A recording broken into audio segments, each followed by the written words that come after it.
Everyone doing well? Everyone ready to hunt some truth? You don't sound like it. Let's see.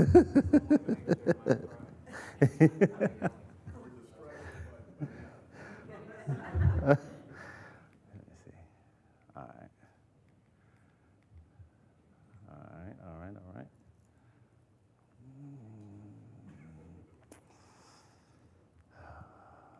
It's my first time ever using PowerPoint. We good, because the videos and such, but we'll out improvise what we got. All right. What comes to mind when you think or when you hear the word scientific foreknowledge? I know I'm teaching the class and I start off with a question. I know. Yes, sir. I don't think of it. You don't think of it? Scientific foreknowledge? Don't think of it at all. All right. Let me ask you this. How do you feel about the Bible and science? Do they go together? Do one supersede the other? Can they coexist? Are they supposed to be separate, like church and state, or Bible and science? Talk to me. What do you think? Hold on for a second. That's all I was saying first. Okay. All right. Like the Bible helps like explain certain scientific stuff, and like they like should for the most part agree, but like a lot of the stuff a lot of scientific people or people in the scientific community say now like contradicts a lot of stuff they say about. That's only due to the fact that like a lot of that is based on like false premises or like just wrong information. Okay. All right. You want the ladies to go first, Patrick, or what you going? Okay. Sister Allegra has her hand up. When I think about scientific foreknowledge, I think about Gene Roddenberry and Star Trek. A lot of the stuff he had in those old Star Trek were things that we use now. Okay. All right. Appreciate that.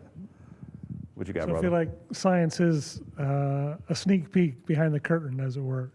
So God and science very much go together. Okay. Yes, sir. Let me expand on my first statement. Please. Scientific foreknowledge. So scientists depend on reproducibility through the scientific process.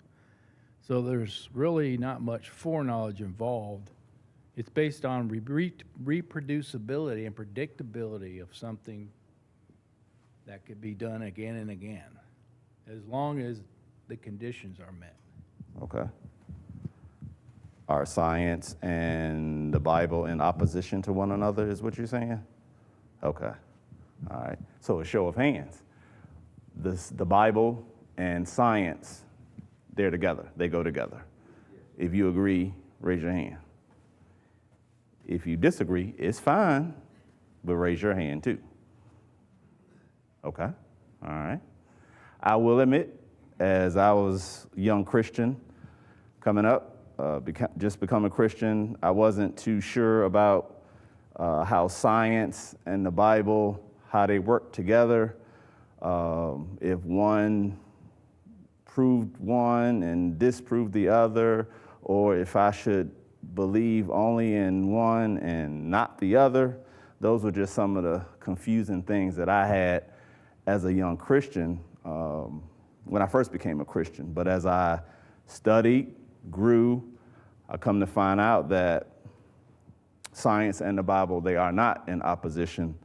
They actually agree. And there's a lot of scientific foreknowledge that we're going to find out about that's in the scripture. Some of it you probably had no idea that was there, which is why I believe this to be a good class if I can bring it all together and teach. But I think you'll be very pleased at what we see in the scriptures concerning science. So tonight, though, we got 4 points that I want to bring to your attention, dealing with scientific foreknowledge of the Bible. First will be the proposal of scientific foreknowledge, the proofs of scientific foreknowledge, the prescription of scientific foreknowledge, and some problems as well when it comes to scientific foreknowledge. And so I want to get started a little bit here. Okay, there we go. All right. Okay, all right. This is my first time using PowerPoint, as you guys can see. So I am trying to grow as a teacher. So I solicit your prayers and all of that and your patience, especially in this class, as I deal with PowerPoint. All right. So human error refers to a person's mistake as opposed to the mistake of a machine, and is a judgment of action that was unintentional, unexpected, and or undesirable. It was estimated that more than 250,000 deaths during 2016 were the direct result of medical error in the United States alone. Human error has been reported as being responsible for 60 to 80% of failures, accidents, and incidents in high-risk industries. So we come to our first proposal. When it comes to science and the Bible, there's two trains of thought. You have those who are unbelievers. I like to call them skeptics as well. They don't believe. Their proposal, if you had the chance to talk with them, or if they wanted to sit down across the table with you, they want to convince you that the Bible and science, they cannot both be true. It has to be one or the other. Their proposal is very simple. Various unbelievers over the centuries have suggested that the list of unscientific statements or claims contained in the Bible is long, perhaps containing dozens of errors, and the proposal of the unbeliever is very simple. Like I said, they believe that science and the Bible cannot both be true. But then you have the other side of the coin, the believers, and what their proposal is. If, on the other hand, the Bible is inspired by the creator of the universe, let me see if I have these on the point.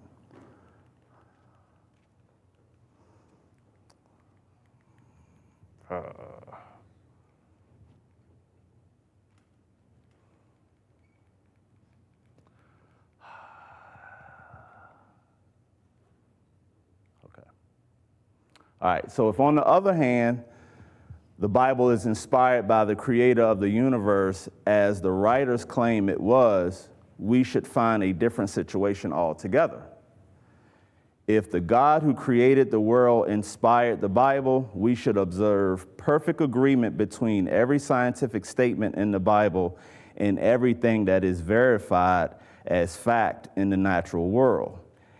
And in addition, since the all-knowing God has knowledge that surpasses that of any human at any given time in history, we might also expect to discover that the Bible would exhibit an understanding of science that was far ahead of anything the writers knew at the time, an idea known as scientific foreknowledge.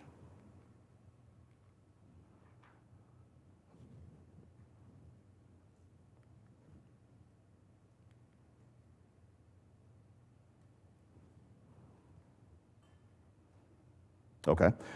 Believers also claim,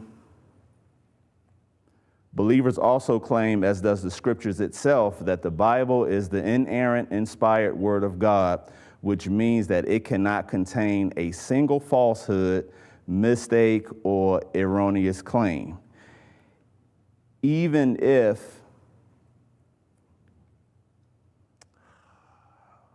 okay.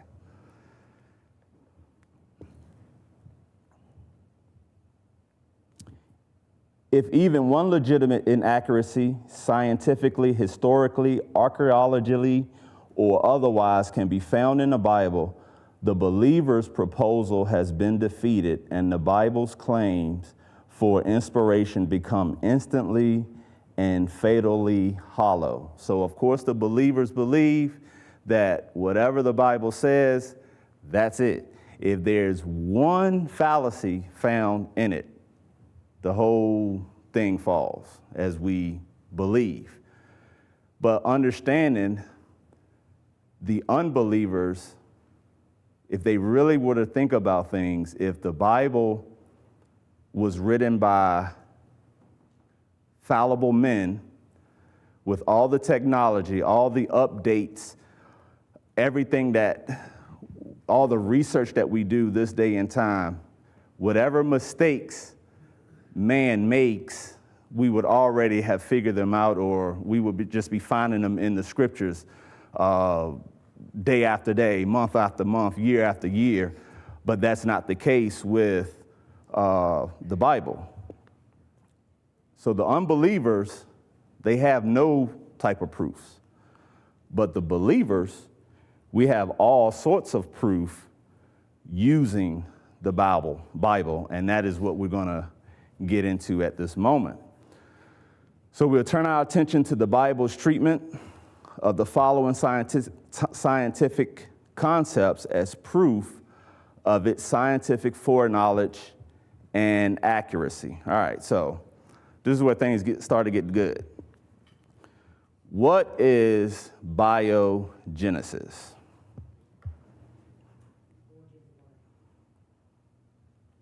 I'm sorry, you have to wait for a mic.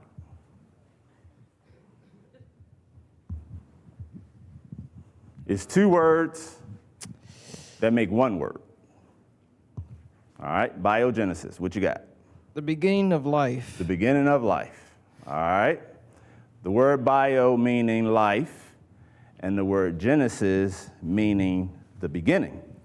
So in biology, one of the most widely used laws of science is the law of biogenesis. It is composed of two words, like I said, which means life, and Genesis, which means beginning. Thus, this law deals with the beginning of life. It simply says that life in the material world comes only from previous life of its own. So we see this law. Let me see, I have these slides, okay.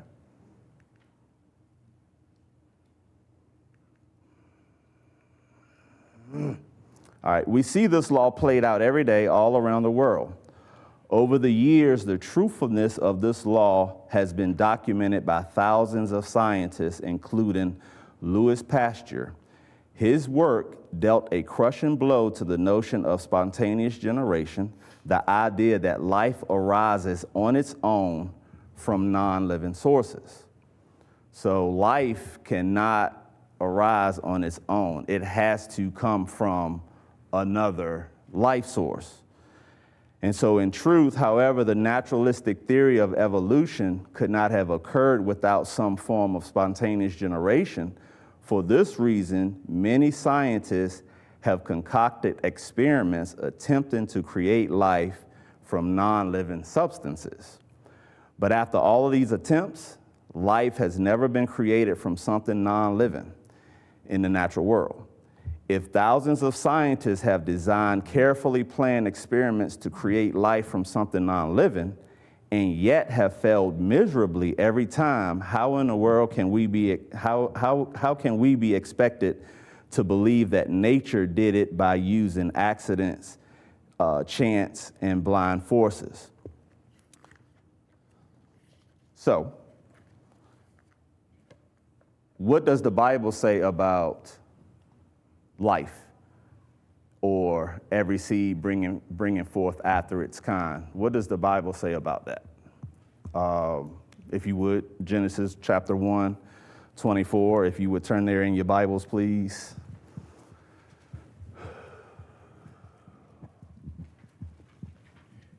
Genesis chapter 1, verse 24. Then God said, let the earth bring forth the living creature according to its kind, cattle and creeping things and beasts of the earth, each according to its kind, and it was so. And God made the beasts of the earth according to its kind, cattle according to its kind, and everything that creeps on the earth according to its kind. Okay, that's good. Appreciate it, brother. So we can see the Bible tells us scientifically, scientific foreknowledge, if scientists would just read the scriptures, they could see that life comes from, it can't come from anything non-living. Life breeds life. Life has to come from life. So some other things that I want to get into, the law of thermodynamics. It's 4 laws of thermodynamics, but I'm only really concerned about 2 tonight. The first law of thermodynamics. I know there's some smart people in here. So the first law of thermodynamics. Anyone want to take a stab at that? I know there's some engineers in here. I know you guys know. You're an engineer, Patrick? I knew you wasn't an engineer. I knew you wasn't an engineer. I was just messing with you. Okay. Never mind. So what's the first law of what's the first law of thermodynamics? Basically, energy cannot disappear. Energy, if can be converted, but it cannot be destroyed. Okay. So the study of matter and energy and how they relate. The first is known as the law. Okay, all right, that's the first one. First one is the law of thermodynamics, energy and matter and how they relate.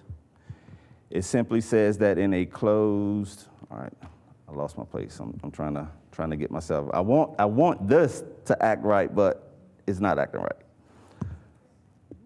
All right, so the study of matter and energy and how they relate. Okay, what's the second law of thermodynamics? The law of entropy. Law of entropy. Man, you are smart. Okay. All right. So what does that mean? Things in a closed system tend towards disorder as time goes on. Oh, I'm sorry. Say that again. Things tend towards disorder in a closed system as time progresses. Okay. All right.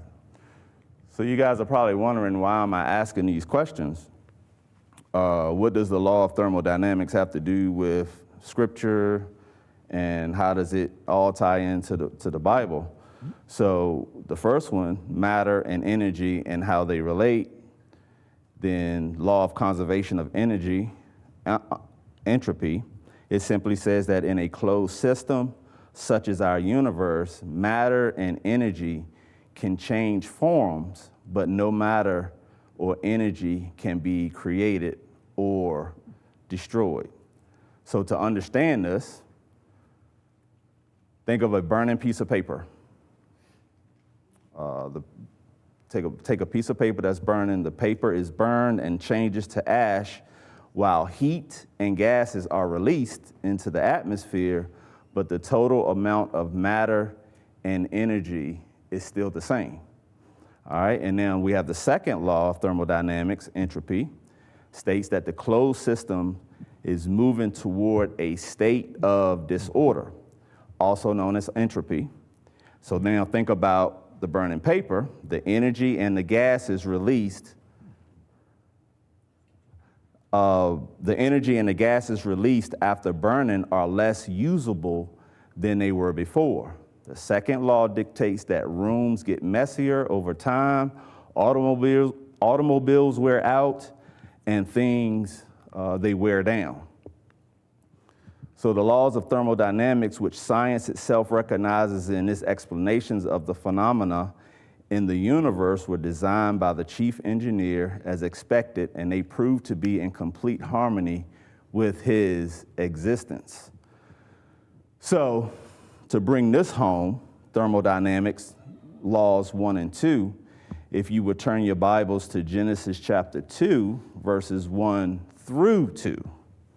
Genesis chapter 2.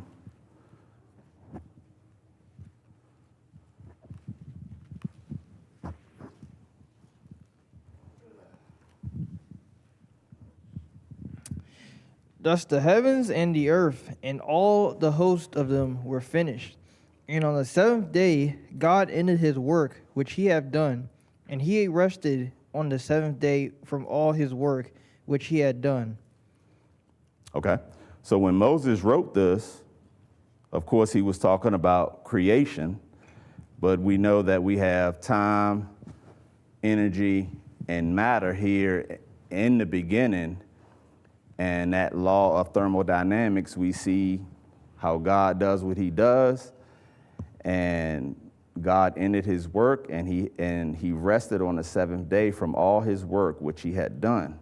After the 6 days of creation, the mass, matter, energy, and creation process was terminated. But we also see that God made the universe, but the universe is not going to stay here forever. The second law talks about how things get messier or disorder, or they wear out. Remember I mentioned about the automobiles, that they're not going to be here forever, they're going to wear out. It's the same with the earth. It is not going to be here forever. It is slowly, I don't want to say dwindling away, but eventually it will. But Hebrews chapter 1, verses 10 through 11, the Hebrew writer tells us,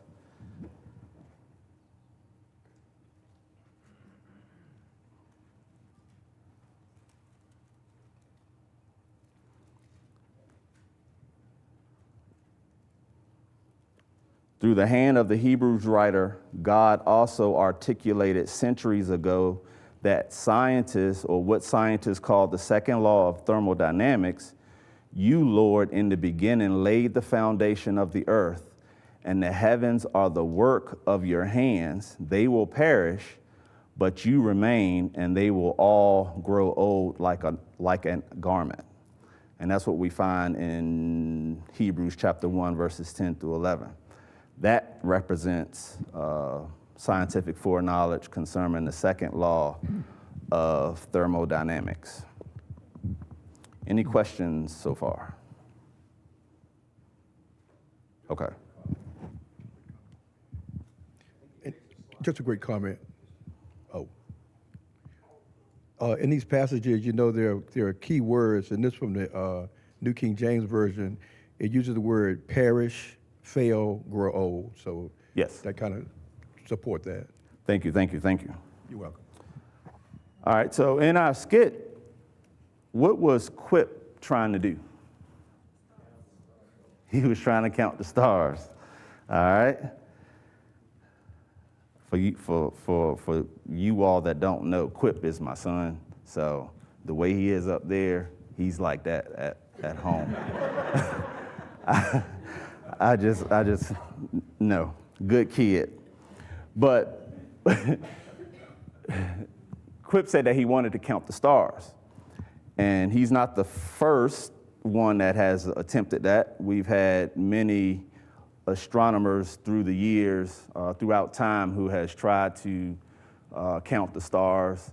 I mean, even so yourselves, I'm pretty sure on a good, clear night, dark, clear night, you go outside and you just look, and you may start counting, but as soon as you start, you basically stop, because it's so many stars that are out there.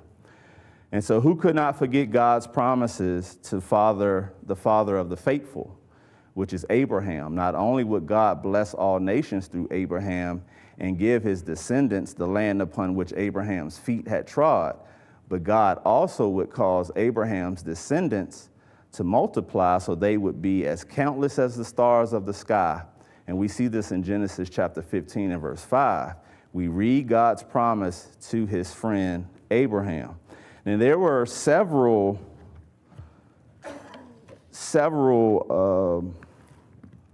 astronomers, and I know their names really aren't that important, but I'll read. One was Hipparchus. He was a Greek astronomer.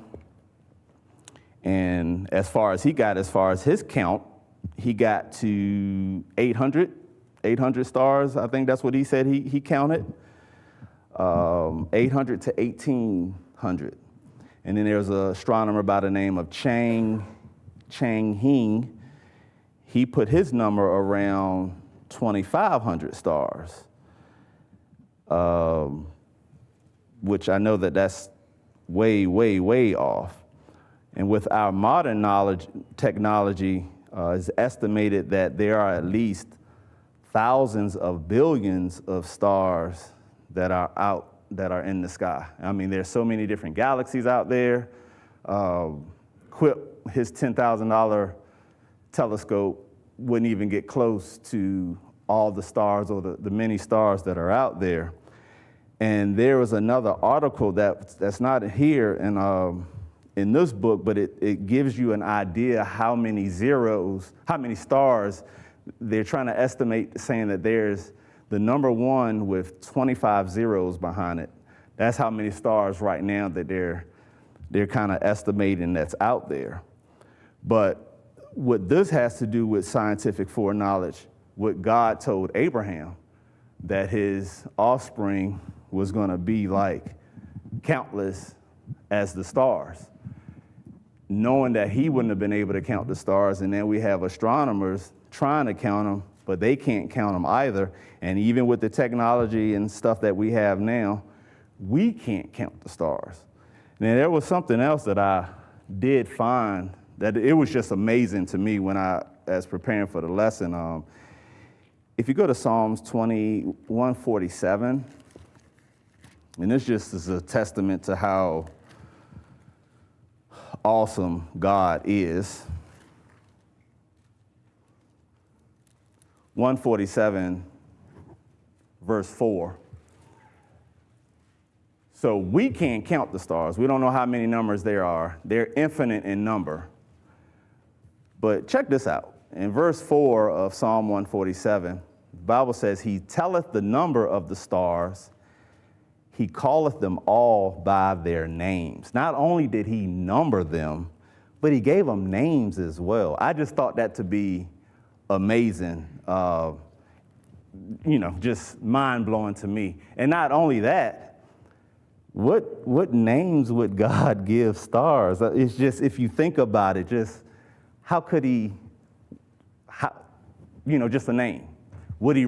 He wouldn't run out of names, but it's just amazing to see that not only does He numbers them, He gives them names as well. Did I see a hand?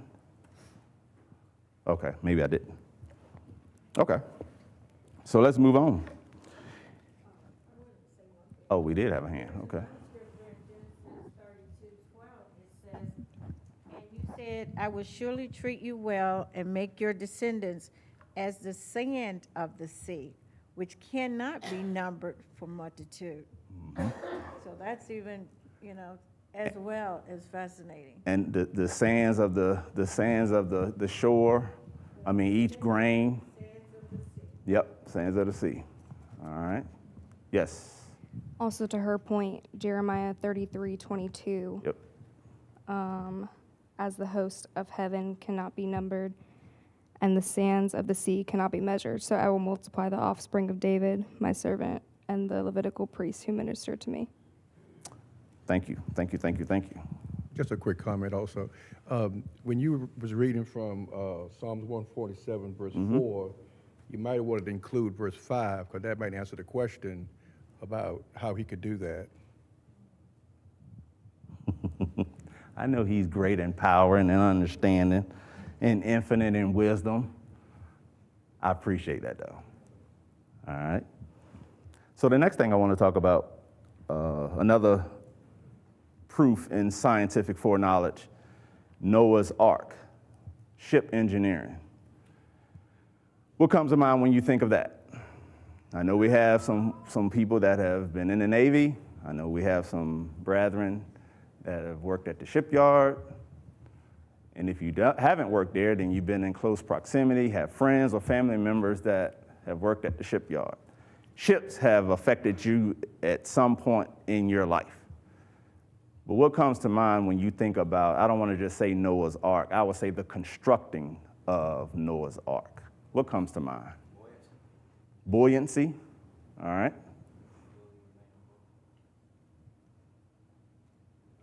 Oh, okay. Being able to stay afloat? All right.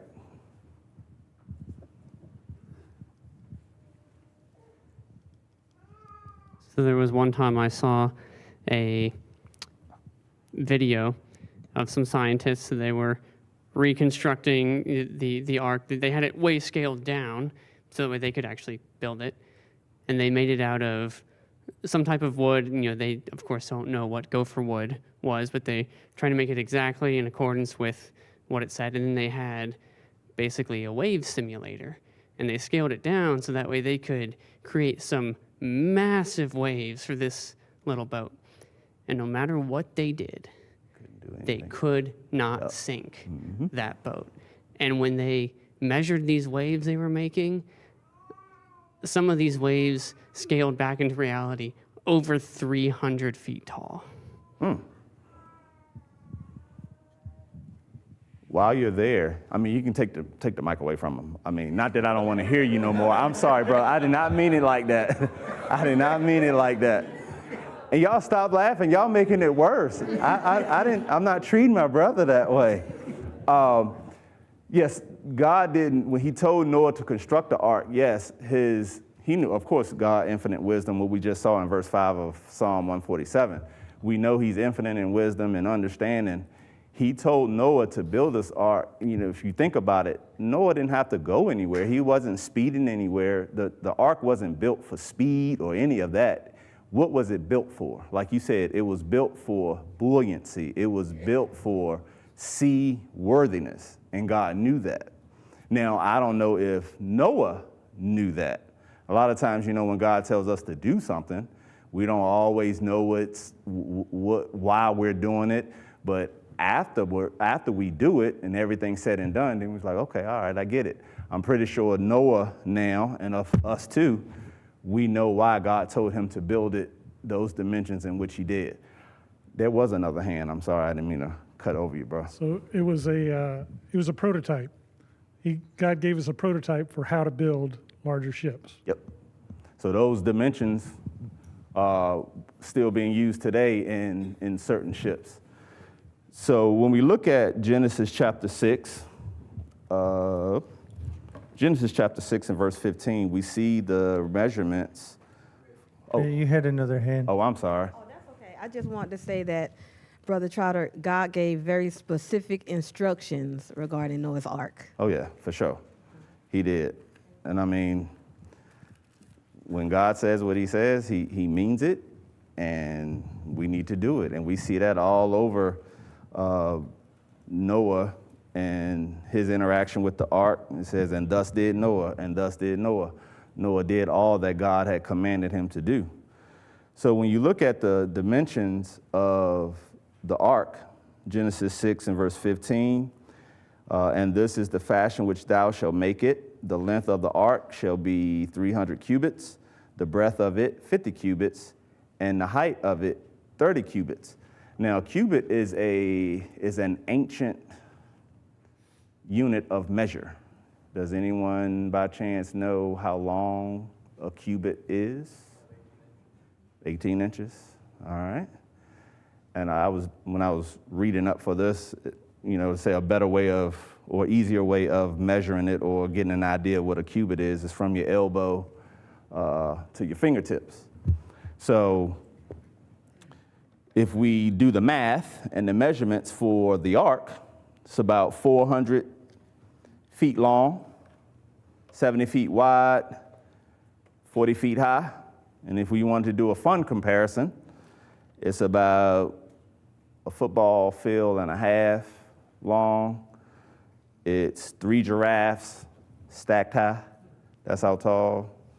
And then you have the width of it, wide is 2 school buses, you know, parked, you know, tail to nose. So that's a big ship. But we have the scientific foreknowledge of it. Men or shipbuildings and engineering, those dimensions that God had given Noah to build his ship, used today.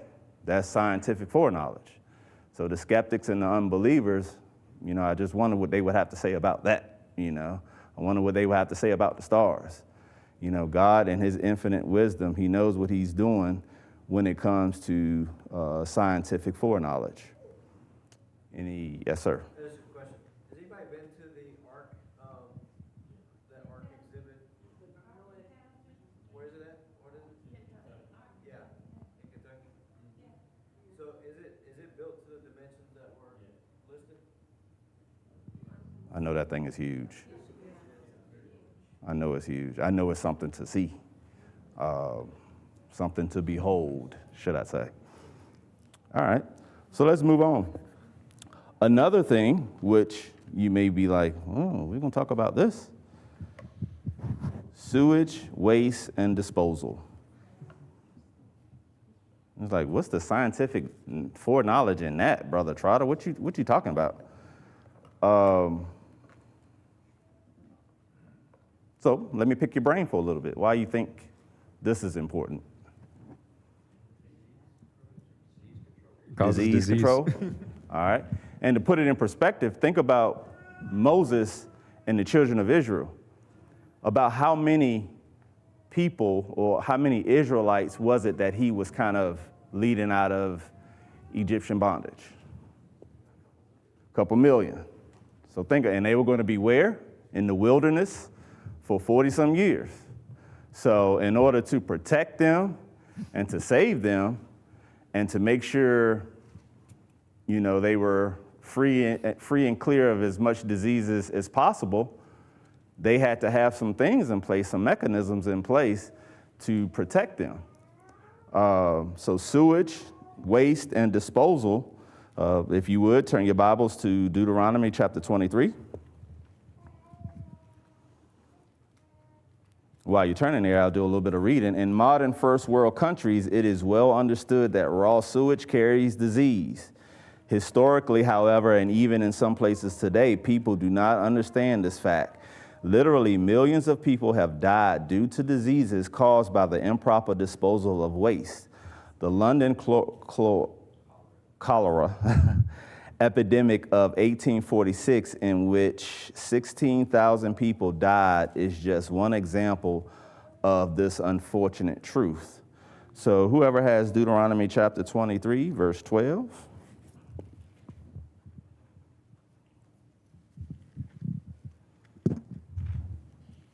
You shall have a place outside the camp, and you shall go out to it. 12 and 13, or where? And 13? That's all it says? I'm sorry. And you shall have a trowel with your tools, and when you sit down outside, you shall dig a hole with it and turn back and cover up the excrement. All right. Now, I have been in the military. I was in the Navy. We fight a clean war. I'm not trying to start anything with any of my brethren. I haven't been in the field. I haven't been swatting bugs. I haven't been in the heat. I haven't been, carrying a backpack, all of that stuff. And I haven't been where you actually probably had to dig a hole. You had to do those things in the middle. I haven't done those things. And I can only imagine, we're spoiled with this, in indoor plumbing and things like that. I guess it still would be good if people could go camping once a year or something like that, to kind of bring to understand what people back in the day, before there was indoor plumbing, what they would do, what they had to do to get rid of waste, to make sure the disease and stuff was, free and clear of the campsite.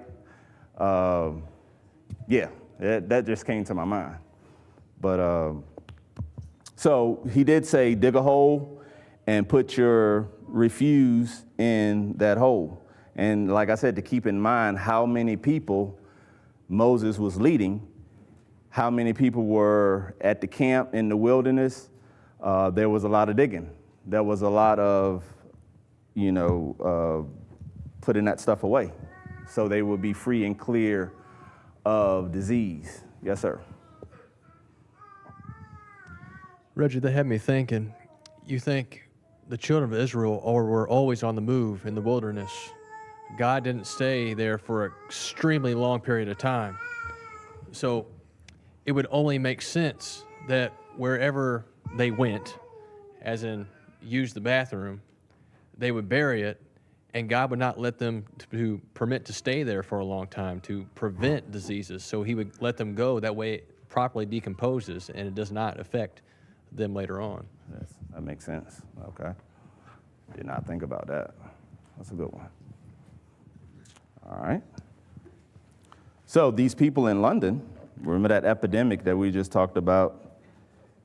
Had they read about the scientific foreknowledge that God told the children of Israel and how to dispose of waste and sewage, that perhaps could have saved some of their lives.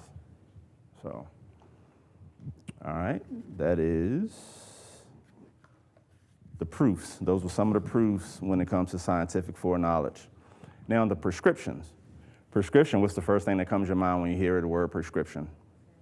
Medicine, Walgreens, at the corner of Happy, what was it? Happy and healthy and happy, yes.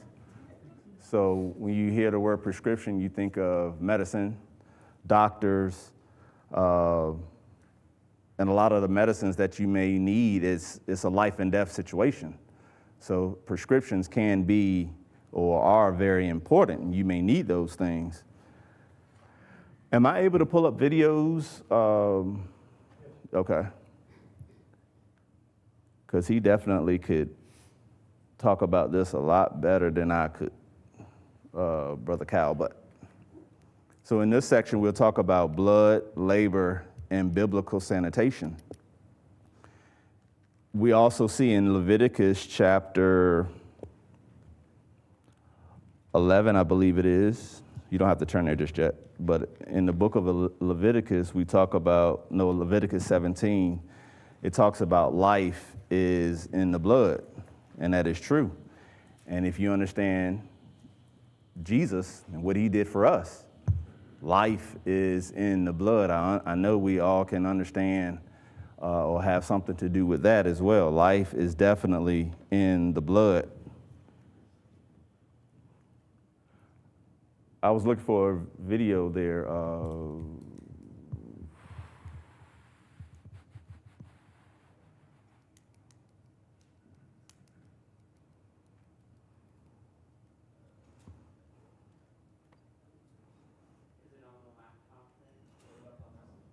Gotcha. Oh.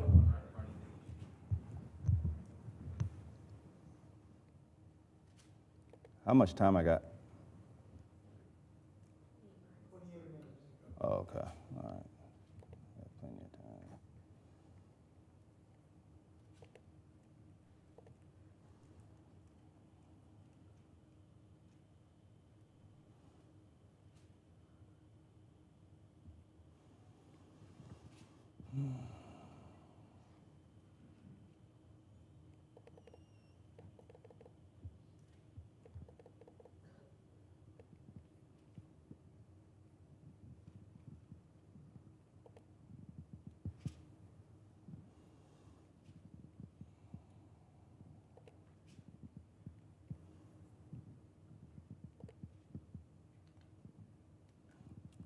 So blood, where we at?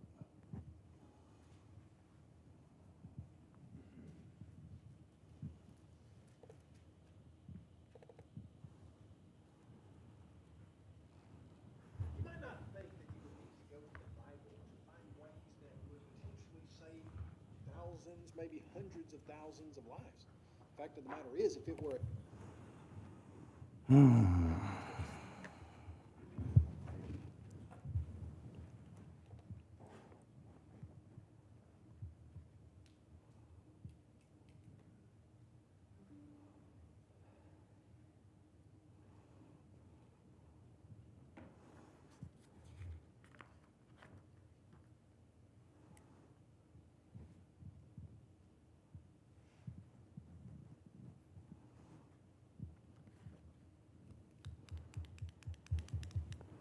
While he's doing that, I'll do a little bit more reading. All right, so the blood. Blood always has been a curious substance whose vast mysteries and capabilities have yet to be fully explored. Doctors in the 21st century transfuse it, draw it, separate it, package it, store it, ship it, and sell it. And although modern-day scientists have not uncovered completely all the wonders of blood, they have discovered that it is the key to life. Now, without this liquid of life, humans and animals would have no way to circulate the necessary oxygen and proteins that their bodies need in order to survive and reproduce. Hemoglobin found in the red blood cells carries oxygen to the brain, which I think most of us knew, and which in turn uses that oxygen to control the entire body. A brain without oxygen is like a car without gas or a computer without electricity. Blood makes all of the functions in the body possible. All right, so now we go to Leviticus chapter 17 and verse 11, and we see that, oh, he's getting back there? Okay.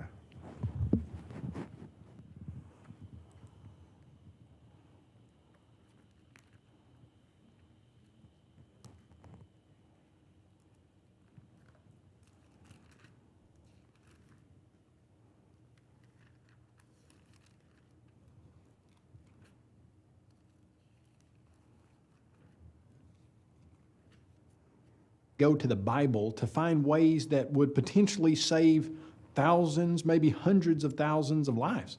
Fact of the matter is, if it were a book that were written by humans, that probably wouldn't be the case if it had been written, much of it, in 1450 BC. But what we find out is that there's something in the Bible called scientific foreknowledge. It's kind of a technical term, but what it really simply means is that there are scientific pieces of information. The people who wrote them simply could not have known how valuable, how important, how light years ahead of their time they were. And that's what we're going to look at in this particular section. We're going to talk about the singular idea that the Bible writers had an understanding of germs and an understanding of passing disease that did not come along for another 3,500 years. And we're going to start, ironically, in 1846 AD.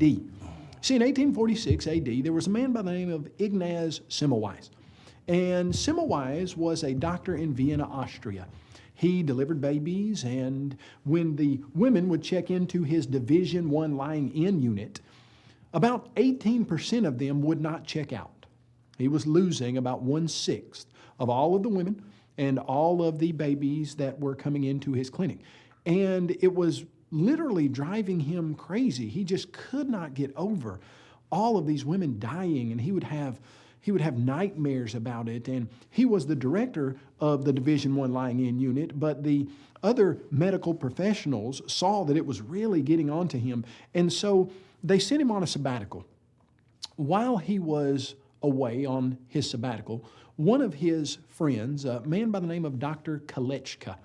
Dr. Kolechka was helping a medical student do an autopsy on a dead body. This particular lady had died of the same thing that most all of them died of, something they called in 1846, 1847, labor fever. And as Dr. Kolechka and this first-year medical student were doing this autopsy, somehow the medical student bumped Dr. Kolechka and caused him to cut his finger. It wasn't a bad cut. No one thought that it would be something that would potentially kill Dr. Kolechka. But within 2 weeks, Dr. Kolechka was dead. When Semmelweis came back and they told him of Dr. Kolechka's death, he wondered what had happened, and they told him that they did an autopsy on Dr. Kolechka, and he had died of they couldn't call it labor fever, but he had died of something that was very similar to what all of the women were dying of. Well, Dr. Semmelweis had seen what was going on in the clinic, but it never had dawned on him that there might be some way to pass that labor fever from a dead body to those live women. And that might be what was causing such high death rates. You see, up until this point, when Dr. Semmelweis had asked the other doctors and medical professionals and people who were in the hospital what was causing the death rate, basically they said that there was something like a miasma, a dark cloud of, for lack of a better term, bad luck that would be over the hospital when these women would come in to give birth. But he started sending letters and corresponding with hospitals all over the world, in Paris and London, and they had a similar death rate, 18%. Sometimes it would even jump up to 30%, sometimes even higher. And so he thought to himself, well, there's no way that there are miasmas all over the world, all over these particular hospitals. Surely there's got to be something else. And so he walked in one day and he saw that the medical students and the doctors would do autopsies on dead women before they would do anything else. Early in the morning, that's when they did their autopsies, and then they would all wash their hands in the same bowl of water with no germ-killing agent, and they would dry their hands on a towel that was not clean, and then they would go and perform their examinations on live women. And so Dr. Semmelweis looked at that situation and said, I think we're passing germs from the dead women to the live women. And he instituted some processes that he hoped would fix that. In fact, he said, from now on, anybody in my clinic, when you touch a live woman, you are going to clean your hands in a vat of chlorinated water, and you are going to dry them on a clean towel. And he said, the nurses are going to change the bed sheets of every single bed if a woman dies in that bed. Well, within just a few months, the death rate plummeted from 18% down to about 1 to 3%. And you would have thought that Semmelweis would have been a hero, but he wasn't. In fact, Semmelweis spent a greater part of the rest of his life writing letters to hospitals all over the world, telling them that they were passing germs from dead women to live women, and they were literally killing those women, and he wasn't given credit for that discovery until years after his death. So what's that got to do with the Bible? Well, it just so happens that the Old Testament, especially the first 5 books, were written by Moses in 1450 BC. And one of the main reasons for their writing was because Moses was going to be leading about 2 million Israelites out of Egypt, and they were going to be living in the wilderness. And so lots of these instructions were given to Moses to keep the Israelites alive. And when we go to Numbers chapter 19, we read something that at first seems odd. You look in verse 6 and it says that a priest needs to take cedar wood and hyssop and scarlet and throw them into the middle of a fire that's burning a red heifer. So it looks weird. You got this fire and there's a red heifer being burned, and you're supposed to throw cedar wood and scarlet and hyssop, and you're supposed to take all those ashes, and then you go down to verse 9 and it says, then a man who is clean shall gather up the ashes of the heifer and store them in a clean place for the congregation of Israel for the water of purification. You put those ashes in water. Well, then what did the Israelites do with those ashes? You read later on in that same chapter, Numbers 19, in verses 11 through 13, here's what the text says. He who touches the dead body of anyone shall be unclean 7 days. He shall purify himself with the water on the 3rd day, and on the 7th day, then he'll be clean. Whoever touches the body of anyone who has died and does not purify himself defiles the tabernacle of the Lord. You see, simple rules. You take that water of purification, you put that ash mixture in it, and you wash on the 3rd day and on the 7th day. Well, what would that have done? Well, with those ashes in that water, if you've ever looked up the old-timey recipe for lye soap, how did you make lye soap? Well, you would take the ashes of some kind of wood. What was added into that water of purification? Cedar wood. So you had lye being produced by that ash and water mixture, and then you were supposed to put scarlet in that mixture. Scarlet what? Scarlet wool it's talking about there. So that wool would have burned into tiny wool fibers, and so when you put that in the water of purification, it would have made lye, and those wool fibers would have made it so that a person would have to scrub to get it off of their skin. And you have a person who washes, has to dry so that the bacteria will die during that time that their skin is dried, and then washes again, and then and only then can that person in Israel in 1450 BC touch a live person. What's going on? That is God's soap recipe that literally Literally, if you had used Moses' exact recipe in 1846, you would have saved the lives of tens of thousands of women all across the world. And how in the world did Moses know to pen it in 1450 BC? Just a lucky guess? Something based on years and decades of scientific research? No, certainly not. A prescription, a recipe from the great physician. You see, the Bible is God's Word.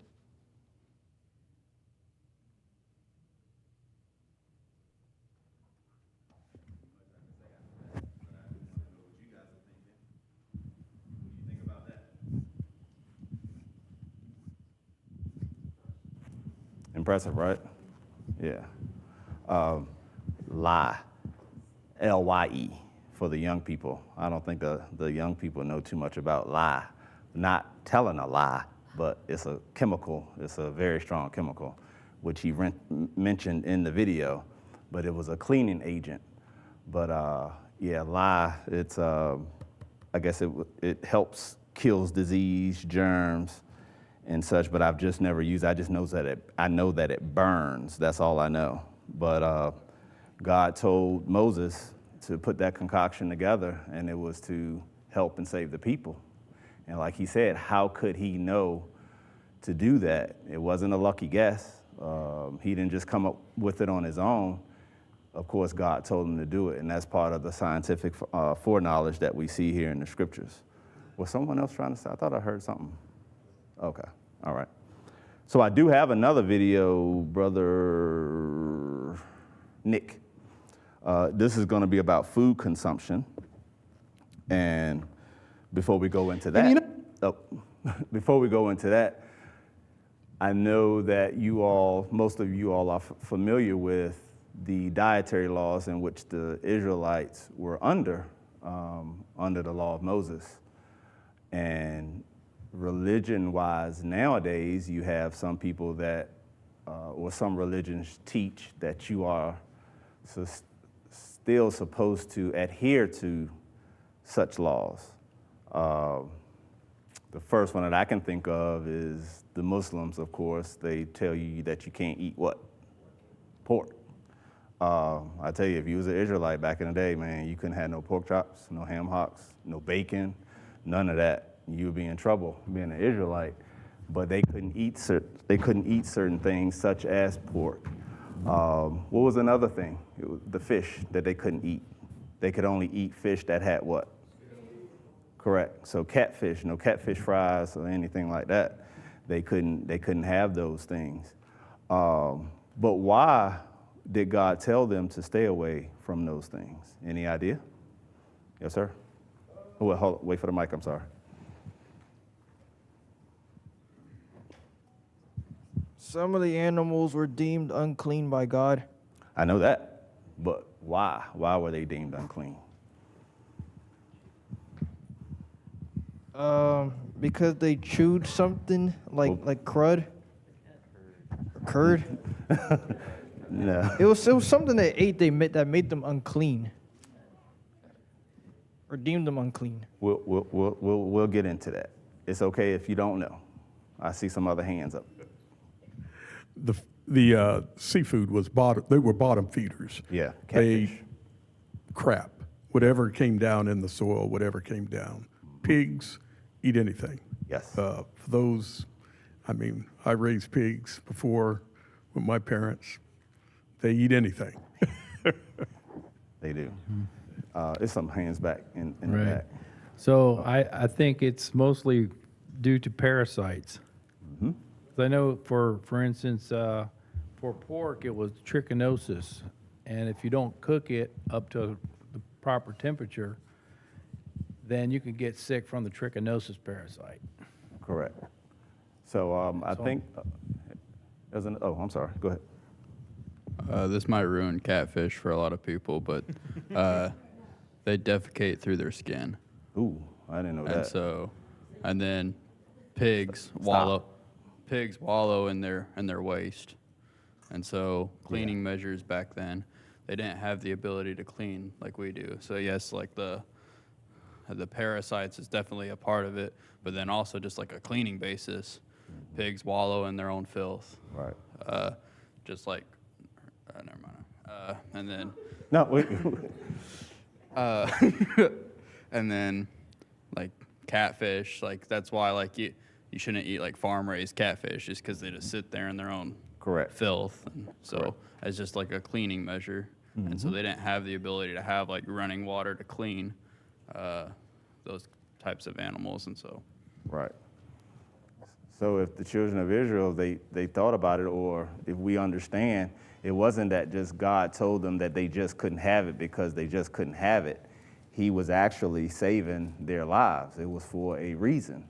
I think he'll touch on this in the video, but when it comes to the parasites, you know, most people will think, well, I'm cooking the food and I'm gonna cook it well.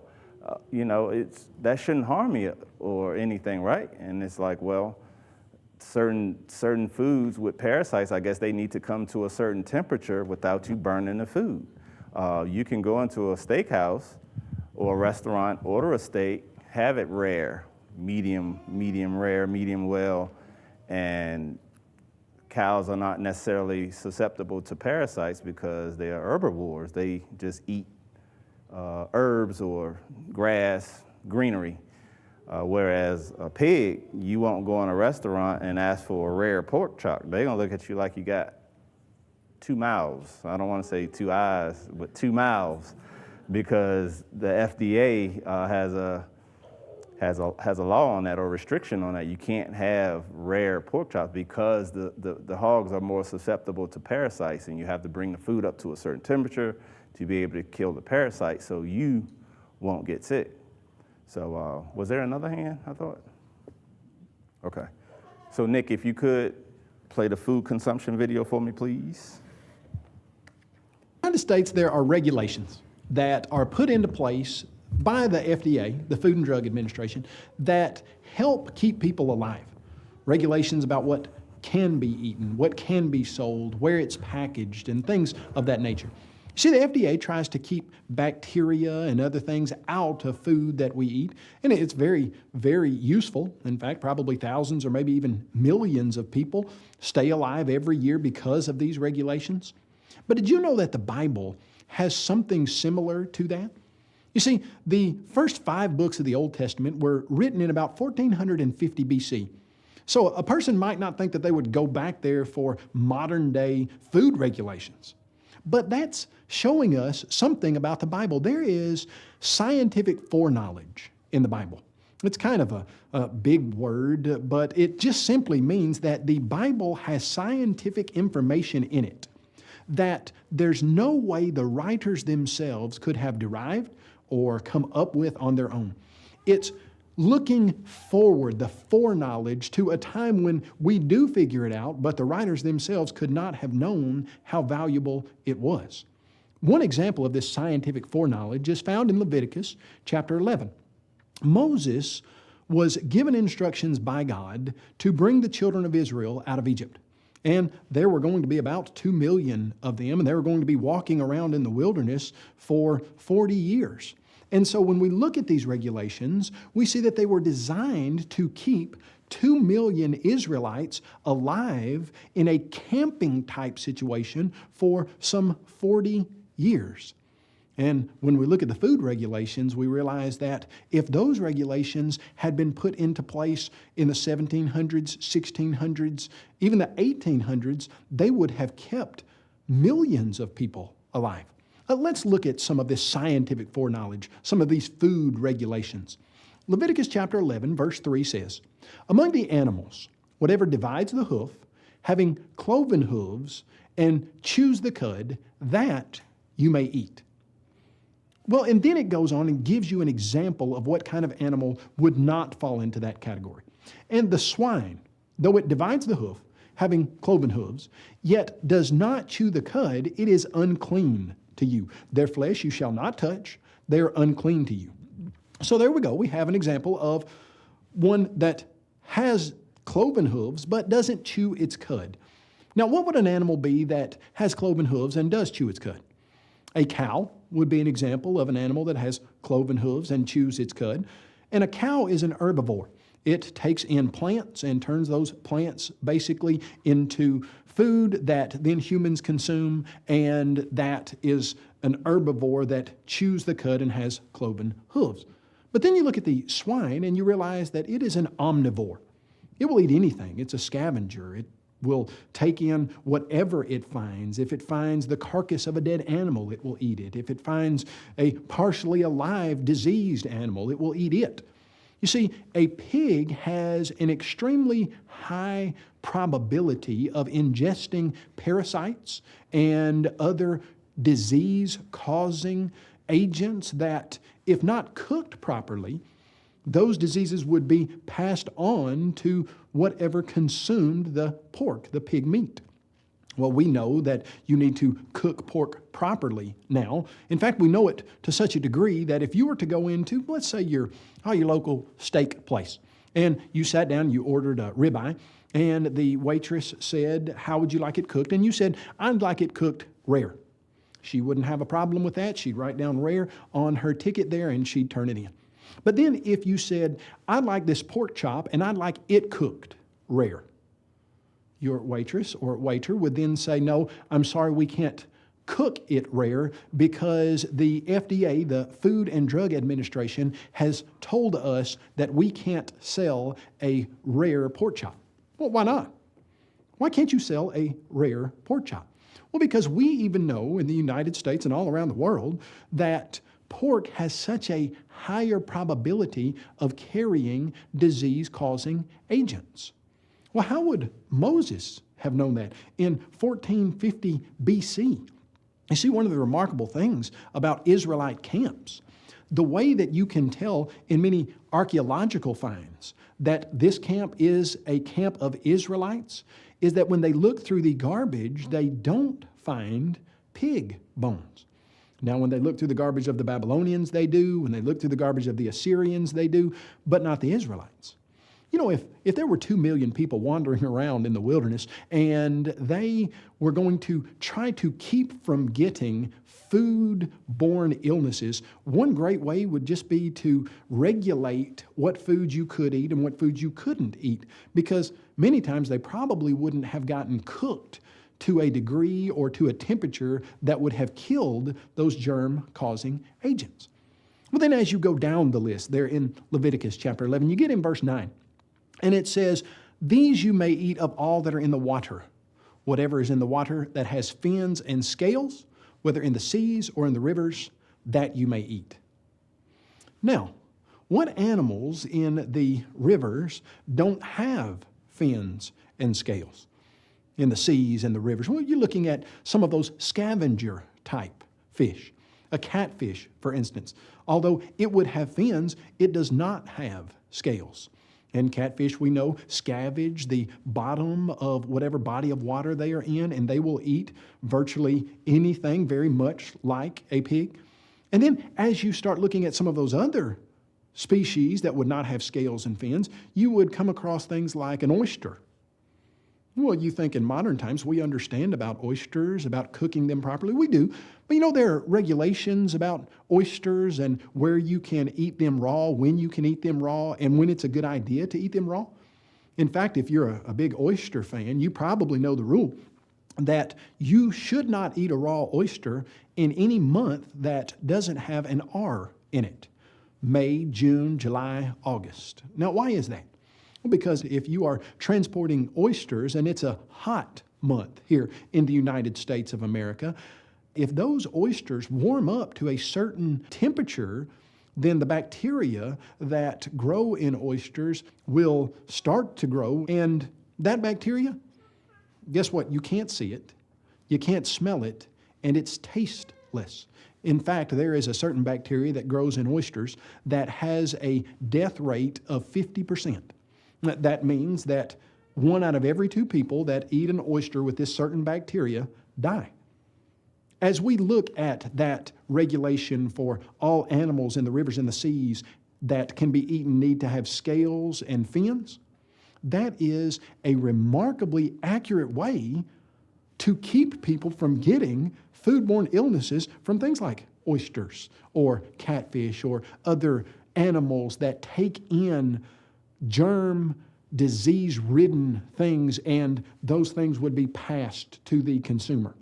Well, as you go further in the list, you get down to about verse 19, verse 20, and it says, "These also shall be unclean to you among the creeping things that creep on the land. The large lizard after its kind, the gecko, the monitor lizard, the sand reptile, the sand lizard, the chameleon, these are unclean to you." That's verse 29. As you look there in verse 29, you see that all the lizards are unclean. Now, why lizards? You see, in verse 20, it started telling you about the birds, and then gets down to 29, tells you about the lizards. Well, it just so happens, if you were to look at the amphibian and lizard veterinarian regulations or their suggestions, here's what they say. Amphibians and reptiles have such a high probability of carrying the bacteria Salmonella. You need to assume that they have Salmonella, and you need to wash your hands every time that you touch one of them. And the interesting thing about the bacteria Salmonella is that you don't have to touch the actual reptile. You would just have to touch something that the reptile had touched to get Salmonella. Well, it just so happens there in verse 29 and following in the book of Leviticus, it talks about how even if one of these reptiles touches a plate or a bowl, you have to wash it, or some of those earthenware bowls, you would have to destroy them. So what are we seeing? Somehow Moses in 1450 BC had regulations that rival or sometimes are even better than the ones that the FDA has come up with in the modern scientific era? How is that? Well, that would be coming straight from God.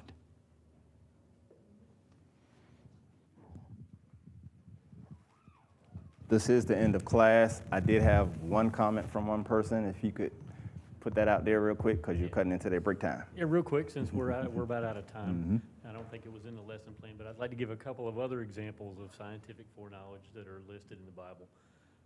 One of them being when early explorers went out and didn't come back, a lot of people thought they fell off the edge of the earth. They thought it was flat. Many people today still think the earth is flat. I don't know why. But Isaiah 40, verse 22 tells us, "It is he that sitteth upon the circle of the earth." Correct. It's right there in Scripture for us.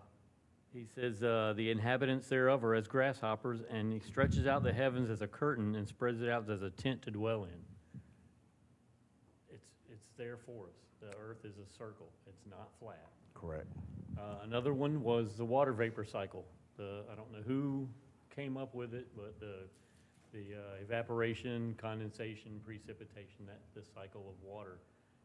Ecclesiastes chapter 1 and verse 7 tells us, "All the rivers run into the sea, yet the sea is not full.